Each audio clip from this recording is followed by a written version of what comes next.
Praise to the lord.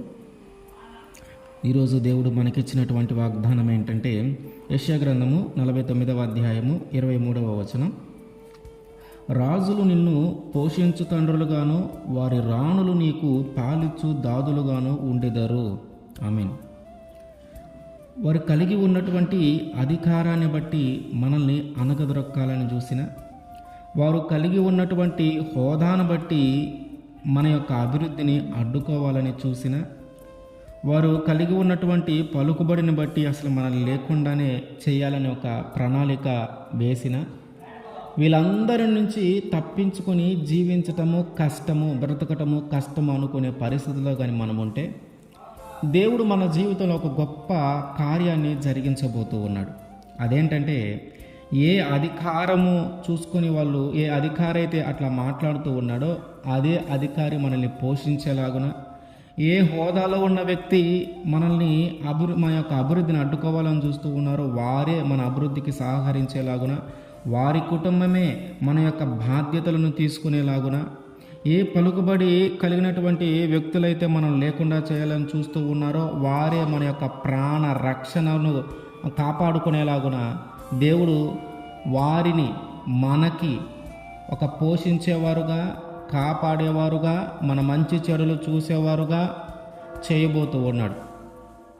మోషే గారి జీవితంలో కానీ మనం చూస్తే ఫరో ఈ ఇజ్రాయేలు ప్రజలందరూ ఎక్కువైపోతూ ఉన్నారు, వీరి సంతానం ఎక్కువ అవుతుంది.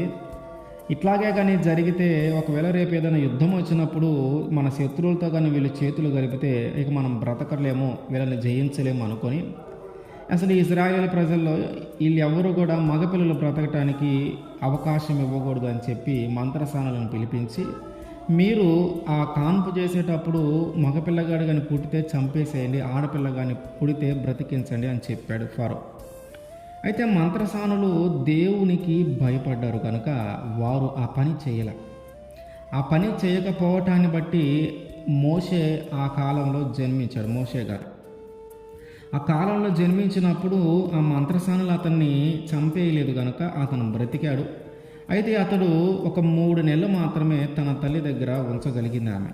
ఎందుకంటే ఆ తర్వాత నుంచి ఆ పిల్లవాడి యొక్క అరుపులు, చిన్నపిల్లలు వేసే కేకలు, ఆ చిన్నపిల్లవాడి అరుపులు ఇట్లా వినిపిస్తూ ఉంటాయి కనుక దాచలేకపోయింది. దానికి తోడు అతడు చాలా అందంగా సుందరంగా ఉన్నాడు.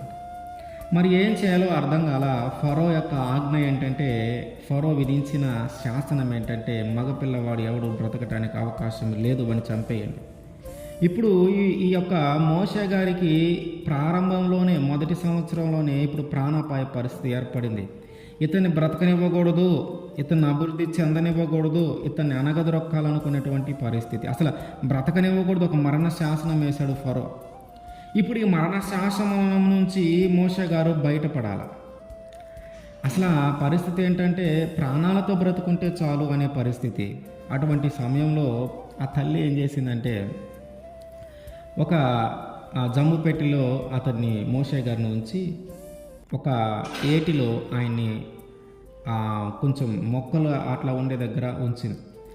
ఆ సమయానికి ఆ ఫరో యొక్క కుమార్తె ఆమె ఆ ఏటి దగ్గరికి స్నానం చేయడానికి వచ్చి ఆ జమ్ముపేటలో ఉన్నటువంటి ఆ మోషే గారిని చూసి ఆమెకి నచ్చి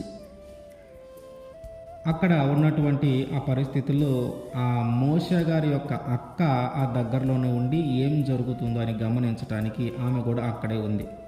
ఎప్పుడైతే ఫరో కుమార్తె ఆ మోషే గారిని చూసిందో చిన్నతనంలో ఉన్నప్పుడు, వెంటనే అక్కొచ్చి ఇతన్ని పెంచటానికి ఎవరైనా హెబ్రీ స్త్రీలను పిలవమంటావా, నీ కొరకు వాళ్ళు పెంచుతారు అని ఒక సలహా ఇచ్చింది. దాని ప్రకారము ఆ ఫరో యొక్క కుమార్తె కూడా సరే అని చెప్పి ఆ మోషే గారి యొక్క అక్కకి చెప్తే ఆమె వెళ్ళి కరెక్ట్గా మోషే గారి యొక్క తల్లినే పిలిచి ఆమెకు అప్పగా చెప్పారు. సరే, కొన్ని సంవత్సరాలకి ఈమె దగ్గర పెరిగి, ఎవరు తల్లి దగ్గర పెరిగి తిరిగి ఫరో యొక్క కుమార్తె దగ్గరికి చేర్చబడ్డాడు. ఎక్కడికి చేర్చబడ్డాడంటే ఏ రాజు అయితే ఇతన్ని చంపేయాలనుకున్నాడో అదే రాజు కుటుంబంలోకి చేర్చబడ్డాడు. ఇప్పుడు అతన్ని పోషిస్తున్నారు, అతను మంచి చెడు చూస్తూ ఉన్నారు. ఒక విధంగా చెప్పాలంటే ఆ మంచి అధికారము, మంచి హోదా, మంచి ఉన్నతమైన జీవితము కలిగి జీవిస్తూ ఉన్నాడు. రాజు కుటుంబీకులలో ఒకటిలాగున ఒక కోటలో నివసిస్తూ ఉన్నాడు. ఒక గొప్ప భాగ్యం. అయితే మొదట ఇతని యొక్క పరిస్థితి ఏంటంటే, చిన్నతనంలో బ్రతికితే చాలు, ఆ ఫరోనే చంపేయాలనుకున్నాడు. ఇప్పుడు ఫరోనే పోషిస్తూ ఉంటాడు. ఫరోనే ఆ యొక్క మగపిల్లలందరినీ లేకుండా చేయాలనుకున్నాడు. అందులో నుంచి ఒక మగపిల్లగాడు బయటపడితే ఇప్పుడు అతన్నే పోషిస్తూ ఉన్నాడు. మోషే గారి మీద మరణ శాసనాన్ని దేవుడు తప్పించి, ఆ మరణ శాసనాన్ని రాసినటువంటి వ్యక్తే మోషేని పోషించేలాగున దేవుడు చేశాడు.